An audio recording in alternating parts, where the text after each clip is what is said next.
સુરતથી સમાચાર સુરતમાં પ્રતિબંધિત 20 કિલો ગાંજાની સાથે એક આરોપીની ધરપકડ કરવામાં આવી છે। વેડ રોડ સ્થિત વાડીના ચોક પાસેથી ધરપકડ કરવામાં આવી છે। સુરતની ઘટના પ્રતિબંધિત 20 કિલો ગાંજા સાથે આરોપીની ધરપકડ કરવામાં આવી છે। વેડ રોડ સ્થિત વાડીના ચોક પાસેથી ધરપકડ કરાઈ છે। તિરુપતિ સોસાયટીમાં પ્લોટ નંબર 52ની છત પર પોલીસે દરોડો પાડ્યો। પોલીસે ધાબા પર રહેલા 2 લાખથી વધુ કિંમતનો ગાંજો જપ્ત કર્યો છે।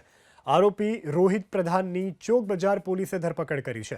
પ્રતિબંધિત ગાંજાની સાથે આરોપી ઝડપાયો છે। 20 કિલો ગાંજો આરોપીની પાસેથી ઝડપી લેવામાં આવ્યો છે। વાડીના ચોક પાસે એક સોસાયટી આવેલી છે, તેની અંદર એક ઈસમ આ ગેરકાયદેસર ગાંજાનો વ્યવહાર મતલબ એનો બિઝનેસ કરે છે।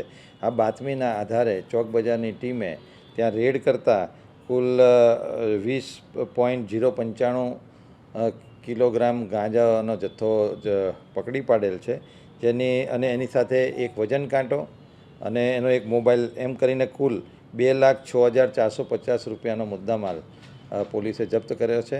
અને એના પ્રાથમિક પૂછપરછની અંદર એ મુદ્દામાલ એ કોઈ ટિલ્લુ નામના ઈસમ પાસેથી લાવેલો છે।